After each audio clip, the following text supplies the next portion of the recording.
Hey, welcome to this mini lecture on AI ethics. It's part three of a multi-part series. My name is Dino.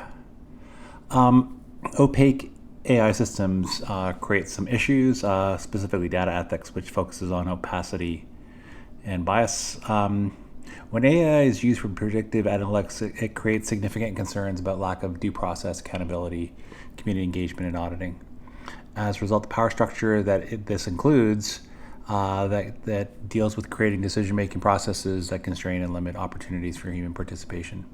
So this opacity and bias can impact human decision-making.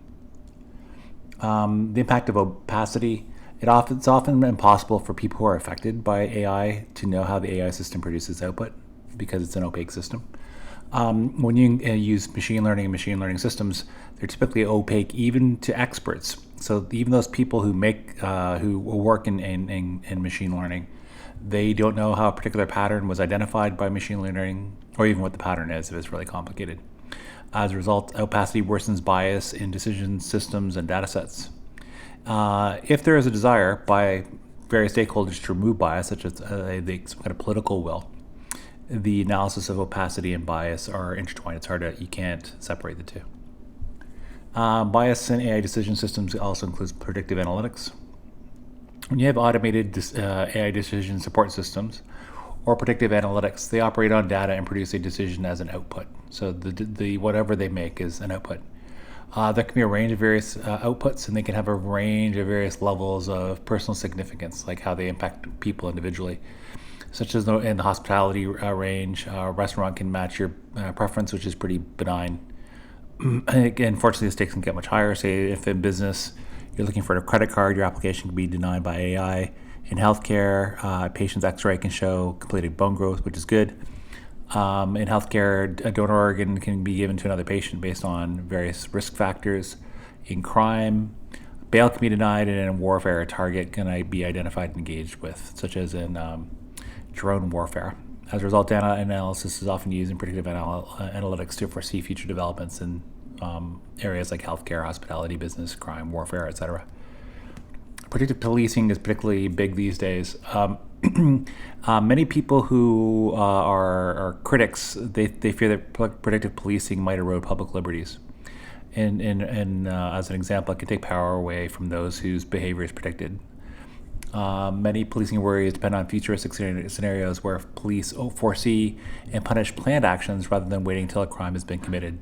I'm sure some of you have seen the Tom Cruise movie Minority Report, where they worry about a thing they call the film like a pre-crime. So they kind of know that you're going to commit a crime, so they sort of deal with that accordingly. Predictive policing might perpetuate bias that's already in the data that sets up the system. For example, if there's a lot of data about crime in a particular area or neighborhood, the police might increase police patrols in that areas, and as a result, to discover more crime. Not like the crime necessarily got worse; it's more that there's more police presence to look for crime. Predictive policing, also known as intelligence-led policing techniques, they concern the question of when or where police forces will be needed most. So, like, there is a reason for it that's somewhat benign, but again, it can deal with bias if there's already pre-existing data about various neighborhoods already being crime-ridden. Police can be provided more data, offering more control and facilitating better decisions and workflow supports software. So if you used various systems like ArcGIS for which is a geographic information system package.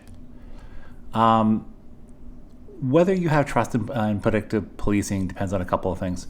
The quality of policing effort depends on the appropriate level of trust in the technical quality of the system. So if you have high trust, then that's good. If you have low trust, that's bad. It can also be deals with the evaluation of the aims of police work itself.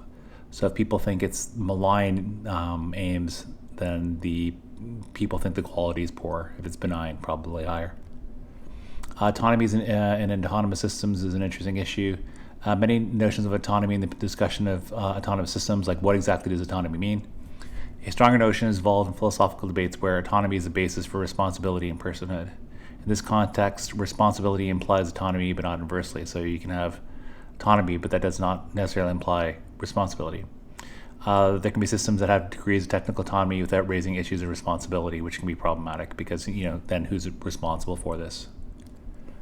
Human control is an issue also in autonomous systems. The weaker, more technical notion of autonomy in robotics is relative and gradual.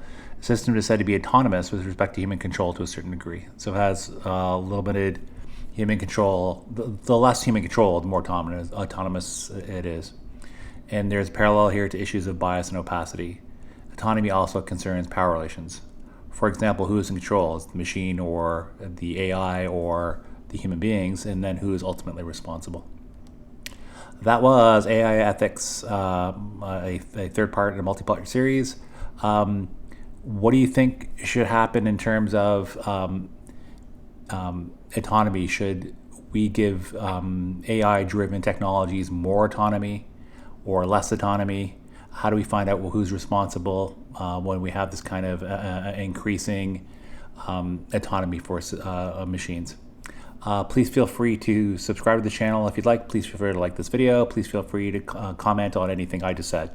Thanks as always for watching. Take care.